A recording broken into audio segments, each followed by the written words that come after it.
प्रत्येक नागरिकाशी संबंधित आहे आणि आपल्या शहराची वहन क्षमता आहे, कुठली किती लोकसंख्येचा भार आपण शहर उचलू शकतो आणि अर्बन रिन्युअल स्कीम ही गरजेची आहे. ज्या ठिकाणी दाटीवाटीचं क्षेत्र आहे, पारंपरिक रिडेव्हलपमेंटच्या द्वारे रिडेव्हलपमेंट होऊ शकत नाही, त्यामुळे त्या ठिकाणी अर्बन रिन्युअल स्कीम गरजेची आहे. पण तिथे दाटीवाटीचं क्षेत्र नाही, फक्त एखाद्या बिल्डरचा नफा वाढावा या दृष्टीने अर्बन रिन्युअल स्कीम राबवत असू तर निश्चितच त्याचा आम्ही विरोध त्या ठिकाणी करणार आणि प्रथम दाटीवाटीच्या क्षेत्राला प्राधान्य देऊन, कारण की URSमध्ये जास्त FSI भेटतो, जास्त FSIमुळे घनता वाढणार आहे आणि त्यामुळे जिकडे खरंच आवश्यकता आहे ही एक सोय आहे की जिकडे करू शकत नाही पारंपरिक डेव्हलपमेंट, त्यासाठी आहे. पण काही दलालांनी त्या ठिकाणी घाट घातलेला आहे की जास्त FSIच्या हवासा पोटी सर्व सिडको बांधित बिल्डिंगी त्यामध्ये घ्यायच्या आणि लोकांना चुकून वाढ दाखवायची, पण ती वाढच्या बदले 70% भाग हा विकासकाला विकण्यासाठी भेटावा आणि त्या विकासकाला विकण्याच्या याच्यातून विक्रीतून नफा कमवावा. नफा विकासक कमवेल, त्याची दलाली एक जण खाईल, पण त्याचा ताण आनंदमय शहरावरती इतर लोकांना त्या ठिकाणी भोगावा लागणार आहे. काही लोक बोलतात मोठी फ्री घरं त्या ठिकाणी देऊ. फ्री काही नसतं. फ्री जे बोलतात, जेव्हा एखादी गोष्ट फ्री भेटते त्याच्या बदल्यात दुसरीकडे काहीतरी घेतलं जातं आणि त्या माध्यमातून जेव्हा अशा प्रकारे फ्रीची बाता जे करतात ते तुमच्याकडून काय काय घेऊन जातात त्याचा विचार आपण सर्वांनी केला पाहिजे आणि याचा पर्याय आणि लोकांना मोठी घरं भेटावी या दृष्टीने आपण काही योजना भविष्यामध्ये आणू. त्याचबरोबर आमचा विरोध जी नवीन बांधकामं सुरू होत आहेत नवीन प्लॉटवरती त्याला देखील असणार आहे. त्यामुळे रिडेव्हलपमेंटला कुठे थांबवायचं नाही. पण आता MIDC मध्ये देखील नवीन निवासी बांधकाम होत आहे, नवीन सिडको प्लॉटमध्ये देखील नवीन बांधकाम होत आहे, पूर्ण FSI त्या ठिकाणी वापरला जातो आणि त्यामुळे ताण हा नवी मुंबई शहरावरती पोहोचतो. आपल्या नवी मुंबई शहराची ओळख की आपण तहान विहीर पहिला खोदून तहान लागण्याची वाट बघत नाही. छत्रपती शिवाजी महाराजांनी सांगितलेलं की पाणी तपासून तलाव त्या ठिकाणी बघूनच त्या ठिकाणी पाणी आहे तरच किल्ला त्या ठिकाणी बांधावा. 400-450 वर्षापूर्वी शिवाजी महाराज त्या ठिकाणी सांगतात आपल्याला की पाण्याची व्यवस्था पहिला करा नंतर किल्ला बांधा. त्या अजून उंगत नाही. त्यामुळे आपल्या शहराच्या ज्या गरजा आहेत, सुखसुविधाच्या गरजा त्या पहिला ओळखू, त्या किती क्षमतेच्या आहेत त्या दृष्टीने इम्पॅक्ट असेसमेंट करू आणि खरंच जिथे URS आवश्यक आहे तिथेच फक्त URS करूया आणि कुठल्या विकासकाच्या माध्यमातून प्रस्ताव येत असेल आणि त्याचा फायदा शहरासाठी मुळीच होत नसेल तर त्या URSचा काहीच फायदा या शहराला भेटणार नाही, त्या लोकांना देखील होणार नाही. त्यामुळे त्याचा देखील पुनर्विचार त्या ठिकाणी करावा. आणि इन्सेंटिव्ह कशासाठी दिला जातो तर इन्सेंटिव्ह यासाठी दिला जातो की काहीतरी आपल्याला शहराच्या दृष्टीने काहीतरी त्याचा लाभ घ्यायचा असतो. पण आता इथे विविध माध्यमातून जी 180ची घरं आहेत त्यांना जास्तची घरं देण्यासाठी दुसऱ्या देखील योजना आणू शकतो. पण इथे अफाट FSIच्या माध्यमातून जास्तीत जास्त घरं बनवून त्याचा नफा बिल्डरांना कसा भेटेल या दृष्टीने काही प्रयत्न होत असेल तर त्याच्यासाठी आम्ही विरोध करू. पुन्हा युडीकडे जाणार आहे. साठी आम्हाला युडीकडे जायची गरज नाहीये. इम्पॅक्ट असेसमेंट हा महापालिका लेवलवरती त्या ठिकाणी होणार आहे. तो आपल्या शहराचा सर्वकष अभ्यास करण्यासाठी आहे. दुसरा जो प्रस्ताव आहे तो आमचा विनंती आम्ही राज्य शासनाला करतोय. त्यामध्ये देखील काही निर्णय आम्ही घेत नाही आहोत.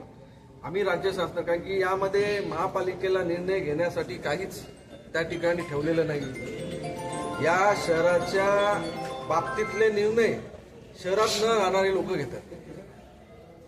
त्यामुळे आम्ही विनंती केली की याच्यामध्ये लोकप्रतिनिधीचा सहभाग असला पाहिजे आणि जिथे URS आवश्यक आहे तिथेच URS लागून काही नियम तशा पद्धतीने बनवलं पाहिजे. प्रथम प्राधान्य कोणाला दिलं पाहिजे. आता त्या घनसोळीमध्ये अनेक URS प्रस्ताव ठिकाणी आले तर किती लोकांना तुम्ही परवानगी द्याल आणि जर आधीच जिकडे कमी आवश्यकता असलेल्या ठिकाणी दिली आणि जर आपली कॅरिंग कॅपॅसिटी संपली तर मग जिकडे खरंच आवश्यकता आहे तिथे आपण रिडेव्हलपमेंट करू शकणार नाही. तिकडे तो ताण येईल. त्यामुळे प्राधान्यक्रम निश्चित झालं पाहिजे आणि लोकांना घरं जे प्लॅन्ड एरिया आहे तिथे घरं भेटण्यासाठी वेगवेगळ्या योजना त्या ठिकाणी आपण करू शकतो. स्वयं पुनर्विकास देखील आहे, त्याचबरोबर इन्सेंटिव्ह बेस आणि प्रॉफिट बेस. त्यामध्ये अफाट आता याच्यामध्ये लिमिट नाही आहे FSIचा URS मध्ये, म्हणून URS करा अशा प्रकारचं त्या ठिकाणी मागणी त्या ठिकाणी होत आहे.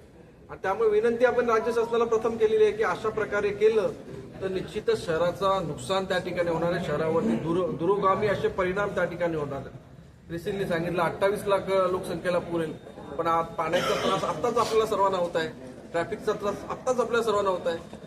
तर मला वाटतं जर UD डिपार्टमेंटने जर उडत्या गाड्या जर आणल्या तर आपण जास्त FSIचा विचार त्या ठिकाणी करू शकतो.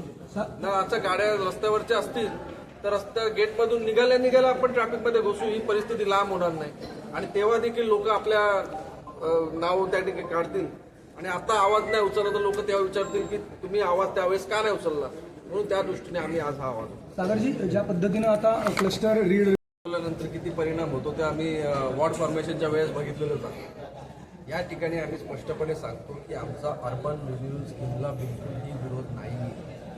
अर्बन रिन्युअल स्कीम ही एक स्कीम आहे जेथे पारंपरिक रिडेव्हलपमेंट होऊ शकत नाही, दाटीवाटीचे क्षेत्र आहे, अनधिकृत बांधकाम अधिक आहे, त्या ठिकाणी तिकडच्या लोकांना रिडेव्हलपमेंटचा लाभ भेटावा, ते त्या दाटीवाटीच्या क्षेत्रातून बाहेर यावे या दृष्टीने आहे. पण काही लोक अर्बन रिन्युअल स्कीमचा वापर हा फक्त बिल्डरांचा आणि स्वतःचा नफा वाढवण्यासाठी त्या ठिकाणी करत आहे. आमचं म्हणणं आहे की हा SRA आणि अर्बन रिन्युअल स्कीम जर प्रॉपरली जर वापरला नाही तर तो एक स्कॅम आहे. आणि त्या माध्यमातून ज्या किती घरं लोकांना भेटणार आहेत, किती स्क्वेअर फीट त्याला विकायला भेटणार आहेत. माझा अंदाज आहे की या सिम्प्लेक्सवरती 80 लाख ते 1 करोड फूट माल बनणार. त्यापैकी फक्त 27 लाख फूट हा तिकडच्या राहणाऱ्या लोकांचा आहे. म्हणजे 72 लाख फूट हा बिल्डर विकणार आहे. हा 72 लाख फुटाचा फायदा बिल्डरला भेटणार आहे, तो त्या नागरिकांना देखील भेटणार नाही. पण त्या 72 लाख फुटाची जी लोकसंख्या वाढणार आहे त्याचा भुर्दंड इतर शहरातल्या लोकांवरती होणार आहे, नवी मुंबईवरती होणार आहे. 10,000 करोडचा प्रकल्प, 10 ते 12,000 करोडचा प्रकल्प असू शकतो. त्यामध्ये यांचा आटापिटा कदाचित 6,000 करोडच्या नफ्यासाठी चाललेला आहे. आणि हा नफा आपल्या नवी मुंबईच्या लोकांच्या माथ्यावरती मारायचा का, हा प्रश्न प्रत्येकाने विचारला पाहिजे. त्यामुळे आपलं काम हे लोकांना घरं मोठी देण्याचं उद्दिष्ट आहे की त्या घरं मोठ्या देण्याच्या उद्दिष्टाच्या आड येऊन त्याच्या माध्यमातून जास्त नफा मिळवण्याच्या हिशोबाने आम्ही तुमच्या नफ्यासाठी लोकांचं भविष्य हे दावणीला बांधणार नाही. त्यामुळे आम्हाला भविष्यामध्ये होणारी ट्रॅफिकची समस्या, पाण्याची समस्या, सिवरेजची समस्या, गार्डन, शाळा याची चिंता आहे. त्यामुळे निश्चितच लोकांना मोठी घरं भेटली पाहिजे, पण URS हा त्याचा उपाय असू शकत नाही. त्यासाठी वेगळे उपाय आम्ही उपलब्ध करू. स्वयं पुनर्विकासासाठी देखील आम्ही नवीन धोरण तयार केलेलं आहे. पुढील जसं मी सांगितलं विविध योजना आमच्या येतात, तसं स्वयं पुनर्विकासाचं धोरण देखील त्या ठिकाणी येत आहे, जेणेकरून लोकसंख्या वाढणार नाही, आपल्या ताण कमी पडेल. जर बिल्डर येतो तर 70-80 फ्लॅट त्याला विकायला बांधायला लागतात, मग स्वयं पुनर्विकास होतो तर ते 20 फ्लॅटमध्ये ती बिल्डिंग रिडेव्हलपमेंट होऊन जातं. त्यामुळे एवढा ताण आपल्या शहरावरती कमी पडेल. आणि या दृष्टीने आपण शहराच्या हिताच्या दृष्टीने आपण पावलं उचलली. तर प्रशासनाच्या भूमिकेवर काय वाटतं की ज्या पद्धतीने आयुक्त या विषयावर बोलत आहेत कुठेतरी ते फेवरेबल असल्याचं वाटतं? प्रशासन हे राज्य शासनाच्या धोरणाविरुद्ध बोलणार नाही. राज्य शासनाने हे धोरण बनवताना सर्वकाश विचार केला नाही. जसं क्रिसिलनी सांगितलं MMRDA मध्ये सगळ्यात बेस्ट शहर नवी मुंबई शहर आहे. जे आता म्युनिसिपॅलिटी बनवलंय ज्यांनी, ते ठाण्याचं नेतृत्व करत होते. ठाण्याची परिस्थिती काय आपल्याला माहिती, त्यांना ती सवय आहे. पण नवी मुंबईकरांना ठाण्याची राहणीमानाची सवय आपल्याला नाही आणि ती करायची देखील इच्छा नाही. त्यामुळे पण त्यामध्ये जो FSI वाढवलेला आहे, TDRच्या बदली प्रीमियम FSI त्या ठिकाणी दिलेला आहे. त्यामुळे ग्लोबल नवी मुंबईचा FSI हा वाढलेला आहे, ब्लँकेट FSI वाढलेला आहे. URSच्या माध्यमातून अधिकच FSI त्या ठिकाणी भेटणार आहे. आणि या माध्यमातून कुठेतरी उद्दिष्ट साध्य होत नाही. एक आपण सुनियोजित शहराच्या ऐवजी आपण अनियोजित शहराच्या दिशेने वाटचाल या माध्यमातून करतो.